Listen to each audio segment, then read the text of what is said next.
Morning, guys. Welcome to Coffee Chat.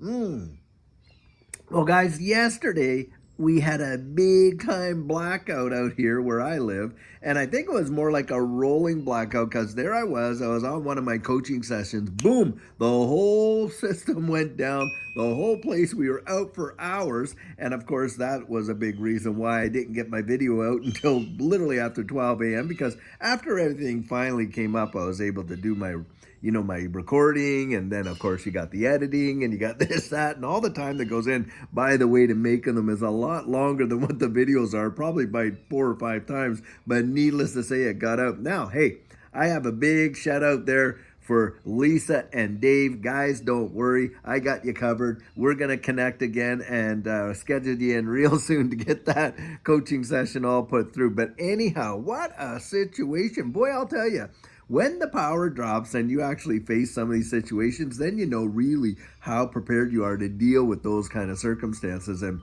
thankfully, we had a few things available and ready to go in a situation like that. And we were able to kind of like really actually weather through it fairly okay. But needless to say, you gotta keep those kinds of things on the sidelines.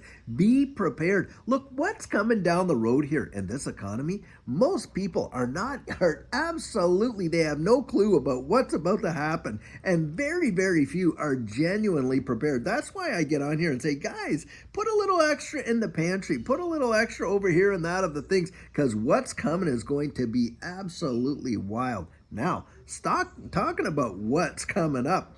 The article that I was reading today, boy, you and I we got to have our ear to the ground on this one. And guys, this is the G20 have formally announced that they are going to implement regulations that will bring about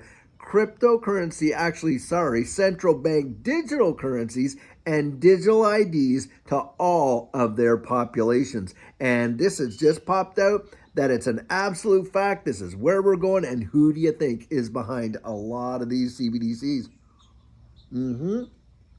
You guessed it. It is Ripple. And we know the infrastructure that they're building in the wide world. I mean, you got 90% of nations around the world that have approached Ripple for their solution to ask their assistance in developing their central bank digital currencies. I don't care what the fudsters have to say.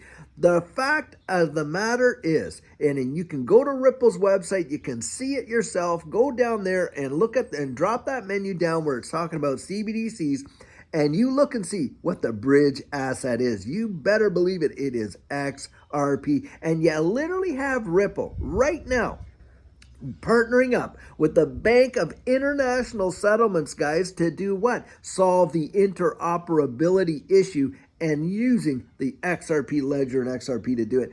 I mean, you cannot make this up. But of course, the fudsters are going to come out like no tomorrow. Oh my goodness, this, and on and on and on. And it's just to scare the dickens out of people to keep them out of it. And I'm telling you, those of us that have had the foresight, in my personal opinion, to absolutely get in when we have got into these asset classes, it is going to be life-changing, zero doubt. That is literally what I believe. And a lot of other people that have been in this space, even a lot longer than Judy and I have for sure, see the same thing. Guys, the proverbial handwriting is on the literal wall. And they're telling us about it now.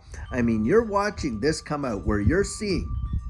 And didn't we just see there not too long ago, David Schwartz talking about a new upgrade to the XRP ledger that is going to enable digital IDs in a powerful way. And here you got the G20 publicly and officially announcing that they are putting in and they are working on global, not just individual states, but global regulations to, with respect to this whole digital asset space. Regulatory clarity is coming, guys, and the implementation of central bank digital currencies around the globe. And we're talking the G20. Now, right now, India is sitting on the presidency of the G20. Now, this is kind of something that I find kind of wild, because didn't India just apply to become a BRICS nation, and yet here they are sitting on the G20 as well? I'm telling you guys, things are happening behind the scenes that a lot of us are, we're given a narrative to kind of go this way or go that way, or, accept somebody else's bias.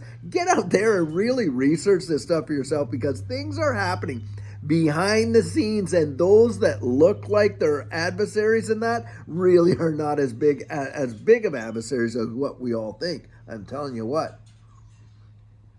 Reminds me when I was a kid, my dad used to love taking us down there, and we'd go to Stampede Wrestling out there in Alberta where we lived. And, you'd get in there and you'd see all these guys, like the Sheik and different ones like that, big names, and stuff like that.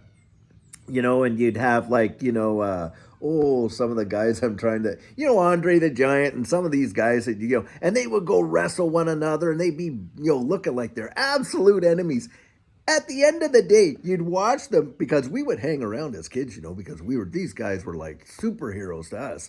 But then you'd see them all get into their gear and they'd be all getting on the same bus, driving down to the next town. Both the people that they were fighting and the ones that were fighting. I mean, it was a dog and pony show, to be honest. These guys were putting on a show, and they were not as adversarial as what, they came out to be, when you went down the wrestling match. Well, guys, I'm telling you, behind closed doors, it's my belief that we are watching a lot of these major players. And you got people saying, oh, look at JP Morgan is going to compete with this, and Swift is going to compete with that, and Ripple's competing over here and that. Guys, I'm telling you, they're all working together for the same goal. They all see the same future. They're all working together, and the pie is big enough. They all are going to get their slice. I kid you not. And that's how I kind of look at it. Look, when I jumped into this space, get this, when Judy and I jumped into this space, one of the absolute most confusing things to us was this.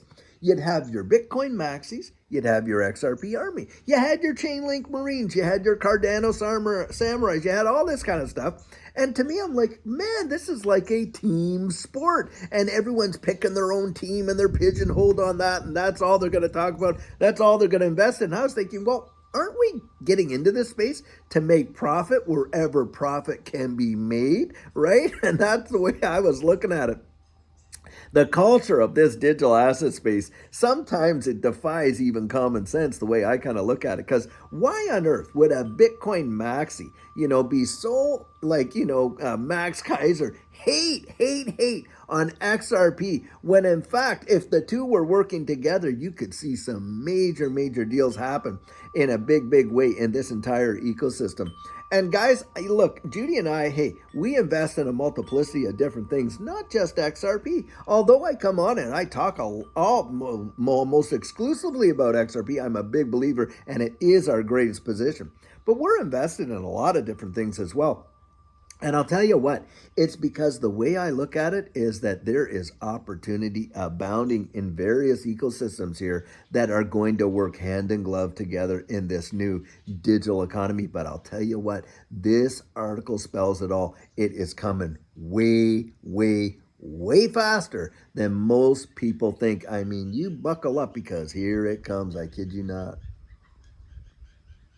And a lot of people out there in the wide world, they're not even aware of it. They are completely in the dark. They have no idea what's about to hit their shores, but the world is going to change, and it's going to change like that. It's going to be overnight. I remember this when we were transitioning, into, this, kind of like technological economy with, the internet and all that kind of stuff. Man, the adoption happened so fast. I mean, it used to be you'd go into the bank, you'd have your little bank book and this and that. And then the 80s, late 80s, get this, early 90s, what starts coming out? Hey, online banking. Do you realize what you can do online today was unthinkable back in that day? You wouldn't even imagine that you could accomplish a lot of the things that you can do online. And look at us right now. Here we are.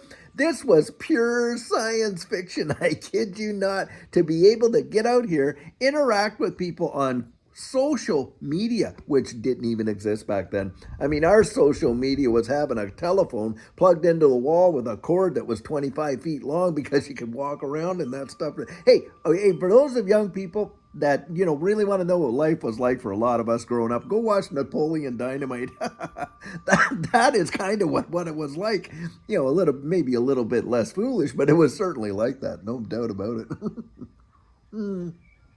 Anyway, guys, big things are really happening, and you have just got to keep your ear to the ground. Keep aware. Keep aware. Don't buy the narratives that are out there. Do your own thinking. For goodness sakes, do your own thinking. Get out there. And when I say research it, what I'm talking about there is literally, don't go and just read, because hey, media is biased no matter what, right? Because you're dealing with human beings, and we all have a perception of things, and that's just the way it is.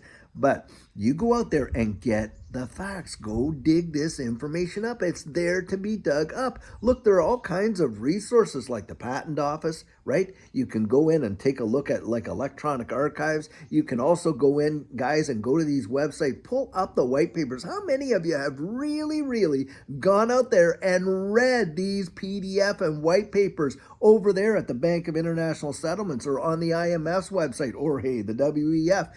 Ripples, all these other projects that you might be interested in. Have you gone in and really dug deep to kind of get the nitty gritty and try to get to that place where you understand it?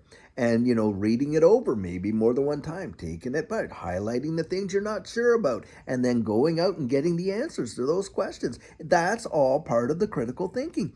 That's why I encourage you to do it, because I'll tell you what, you do that, you are setting yourself up above the majority of your peers and people out there in the wide world, and you're not surprised when you start hearing certain things, and boy, hey, it tweaks your interest, doesn't it? You hear something, and you're like, wow, what did that remind me of? Something you dug up back there.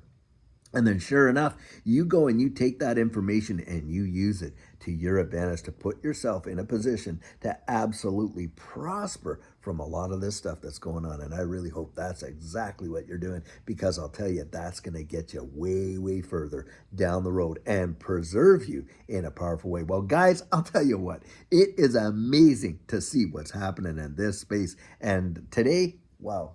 Hey, the weather's actually a little cooler. It's nice out here. I sure hope wherever you are, you're having a great day too. And until later on today, when we have a fabulous video for you, have a great one and take care.